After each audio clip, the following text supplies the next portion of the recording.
Hello and welcome back to a Mad Men Big Finish review, a video series where I review some of the latest Big Finish releases. We're continuing with Once and Future. I'm here with Pixel, as usual, for these reviews. Now, we're in Uno, Dos, Tres. We're in part 3. A Genius for War. The 7th Doctor takes charge. And in a setting which would really work with the 7th Doctor, throwing him into the Time War. But the basic premise is that Davros is trying to make a deal with the Time Lords, but he has one condition. He will help them if he is rescued by one individual, the Doctor, who is still suffering from his degeneration and has stabilized as the 7th Doctor for this story.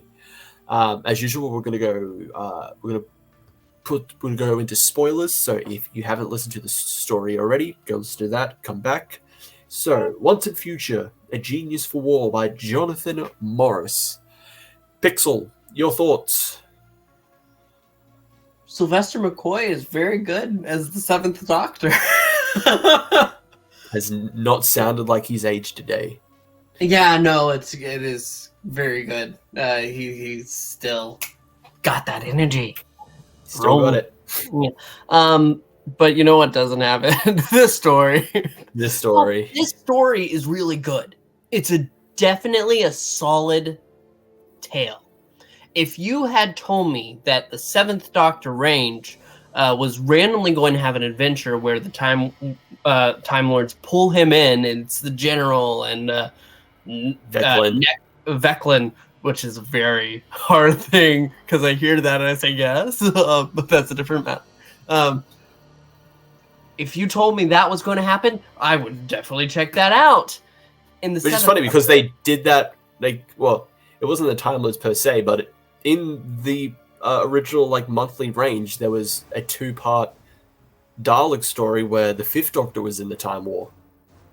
Yeah. Or at least encountered Time War Daleks. Yeah. He was in the shadow of Shadow of the Daleks. Yeah, I listened to the first part and I never got to finish the second one because it was very loosey goosey. They weren't bad. It's just, but if you had told me they were going to do this for the 7th Doctor, and at the end they wipe his mind and that's pretty much how it works, it would work fine. But instead, it's placed in Once and Future, where the story is supposed to be about degeneration and have some sort of tie to that. And there's nothing here. The Time Lords would say, "Oh yes, we know you're suffering from this, but sorry, nothing we can really do. Can't do anything about it. We're too busy with the Time War. We can't help you." Bye, Bob. This is as by itself. It's a really good story. It's a solid, great story. 7 in the Time War. How the hell has this not happened already? We've joked about it already. If the 7th Doctor was in the Time War, he would have ended it. Totally just annihilate the Daleks. Maybe the Time Lords too, but mainly the Daleks. So that premise alone is why haven't we done this already before? This sounds like a great premise. And then him and Davros again. Which I will say, I'm kind of glad this didn't make it necessary that you had to listen to the 8th Doctor Time War, because this is supposed to be the Davros in that story, where it's the spoilers for the 8th Doctor Time War. When the Daleks are erased from existence, the Time Strategist encounters a multiverse Davros and forces him to merge with every Davros in order to make him, the Davros that we know, so he can help recreate the Daleks. And then once they're recreated, and so is the Emperor, there's another civil war because, of course. And that Davros, who's referred to as the palindrome Davros, because that's the story he's introduced in, is imprisoned on Scaro's moon, prison moon, Falcus, which is the main setting of this. So this is supposed to be that Davros, but they don't touch upon that, which I think is kind of a good thing. It makes it seem like, okay, you don't have to do extra homework to understand like how Davros is here. Yeah. Because you already know the basic history of like Davros and the Daleks, so it just kind of makes sense that they're just like, yeah, just imprison Davros. Like, we'll keep him alive because he's kind of necessary to keep the Daleks alive, but we don't want him in charge. So I will give it that. I would have liked if there was something it was actually touched upon that it actually is supposed to. It actually is the alt universe Davros, but they don't really do. But it's fine, I guess. But regardless, yeah, 7 in the Time War, facing off against Davros again, Daleks. Great idea. But it's in Once and Future, which is supposed to have a story, and it has gone nowhere. Because the thing is, at the end, he loses he gets his memories erased. So we're literally back at the beginning of the story. He doesn't get his memory erased. He remembers. No, they do. No. He's what's his name says. What's his name? The general says, if you don't want to help, you don't have to. We'll return you to your the place in your time stream and wipe your memory. Because that's what they do. But he gets to keep his memory at the end. Oh, okay. I assume that but even then, it doesn't matter though, because it has no point. The story has no bearing on the degeneration arc. It uses the degeneration as a means to stop Davros and his That's cool. I like Daleks, that.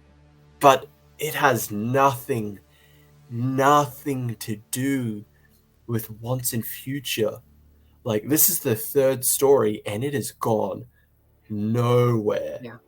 Because at least with the first 2. Okay, the first 2 is it starting the premise, and the Doctor chases one possible lead, which is the monk, who turns out he doesn't know anything about it because he hasn't. It's not the monk that's in the Time War, but then he leads him on a next possible lead, which leads into the 2nd story. But even then, that goes nowhere. Yeah, that goes nowhere either. No, because it's just, oh, well, this is a pit stop. It's a bunch of pit stops that it's nothing but pit stops. Have plot connections, but it doesn't matter. The next one is the only one that sounds like it has anything to do because they talk about a degeneration weapon in the trailer. It's the only one, and it's the one that looks the most insane to his company. This story, it's... Jeez. Yeah, like... I'm frustrated because I like it. I enjoyed it. I had a good time. I've been liking the stories, but it's not delivering on the actual premise for Once and Future, which makes me think this if the monthly range wasn't like ended, this could have just been thrown in as like stuff in the monthly range, but there's like an overarching plot behind it that kind of connects them. Because there's a big celebration for like the 60th anniversary. It's like it's not really what's the big celebration? Oh, there's multiple Doctors in there. Okay. Yeah. It's hey guys, we gave 1, 2, and 3 some lines. Yeah, that's the second thing. Why not just give them a story where they're I don't know. Yeah, because remember, we still have we still have the War Doctor. We still have 8. I think War Doctor is going to be the ultimately who it is. I don't think it's going to be 8. Everybody says. I don't know. I think it's 8 because of the TARDIS, but it. Yeah, I think it's War Doctor. Yeah, so we still got War Doctor. We still got 8. We still got 9 and 10. How they're going to factor into this? Because they were confirmed that the 9th and 10th Doctor will be in this. David Bradley. Sorry? Sorry, not David Bradley. I'm so sorry. David Warner. David Warner. Although we don't know if he's going to be the Unbound Doctor, but I feel like it should be. It should be. It should be. It's an anniversary. Especially, with 9 and with how Christopher Eccleston talked about it, it sounded like with another Doctor.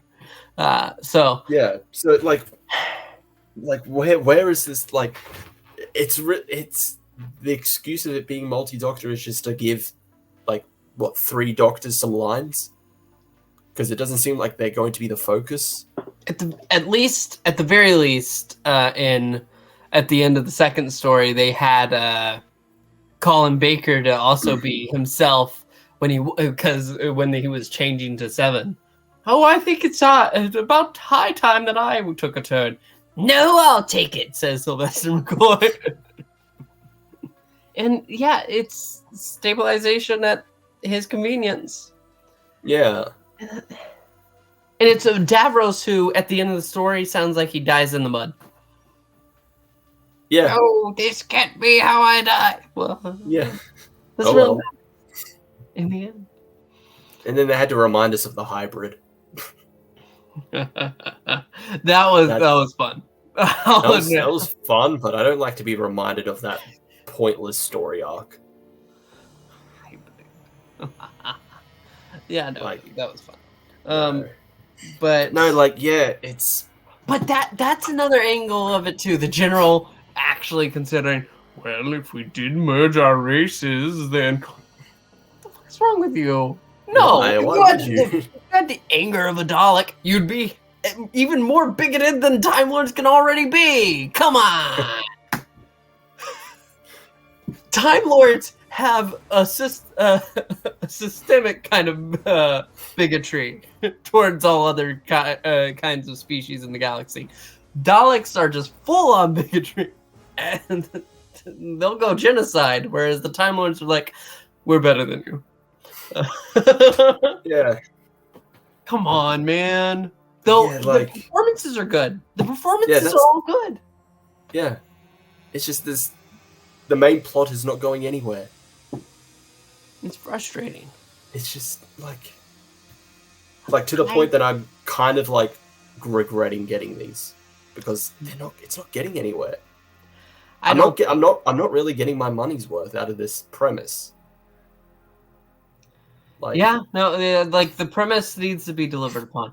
And like I said, within the next one, which is the most insane looking one, is the only one that actually has a tie that sounds like it's related to the actual story. Oh, a degeneration weapon. The 6th Doctor, Lady Christina, Harry Sullivan, who is serving a future Doctor, and Jackie Tyler. What? Why? Don't forget Lady Christina. I thought I already said that, yeah.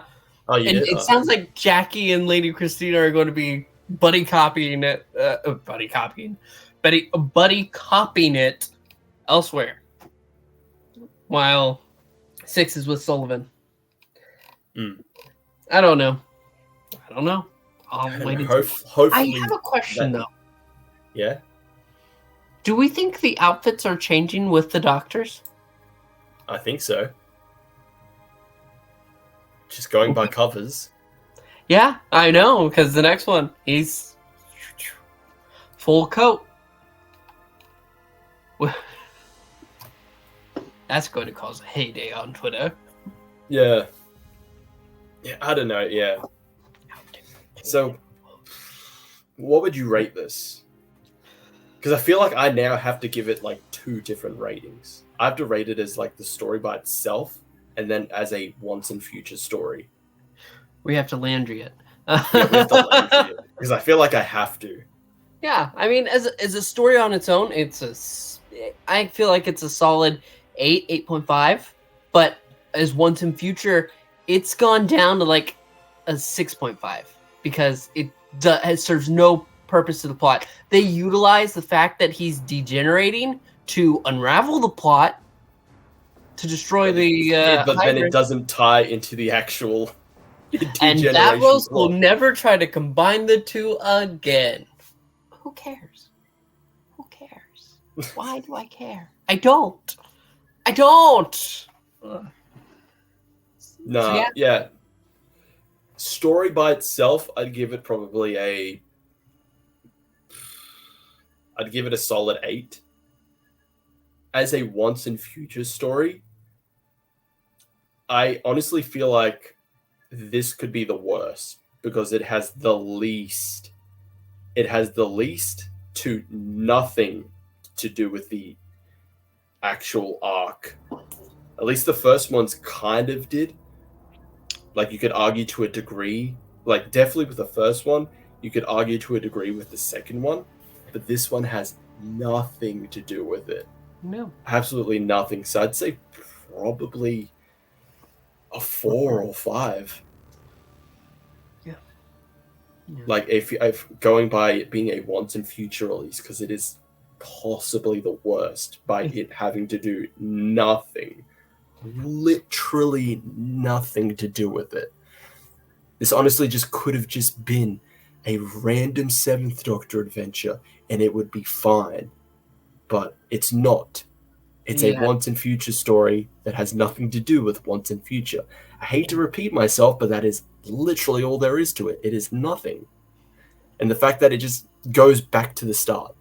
It essentially just goes back to the start where it's like, okay, it turns out that entire story was pointless because it amounted to nothing. No, you can't take control of me. Oh! Yeah. Oh, I'm back. We had no progression because it just goes back. Yeah. It does a whole, 180, 360, all the way back. It's just gone all the way back to all the way back to the start. Where it's just like, okay, like I'm getting kind of angry with this series. Like honestly, this is the best they can do for a big celebration. Like, this is honestly the best they could do. Honestly, they would. If you're going to do that, you might as well have done another Legacy of Time. Make it a 3-hour event. Honestly, yeah. Maybe it would be even better. That you give like the light at the end. Yeah, the light at the end is a much better anniversary story because it has 4, 5, 6, 7, and 8 as the leads.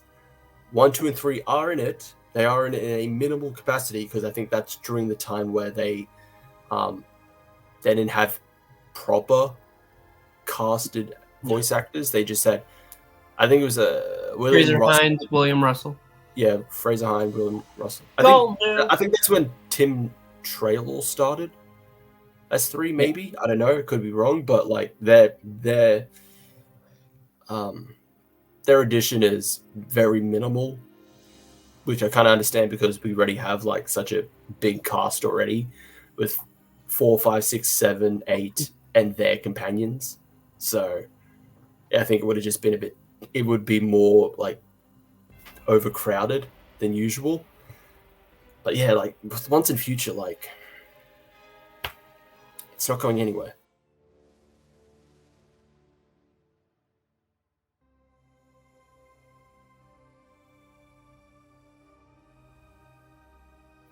You had some thoughts before you died?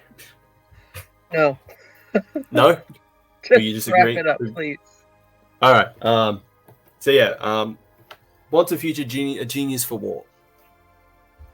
Not the best. Could definitely do better. But that is it for our review. Thank you everyone for watching. Thank you Pixel for joining me as always. So give us your own thoughts in the comments below. If you've listened to A Genius for War, like, subscribe, hit the notification bell, and we'll see you all in the next one. Ciao.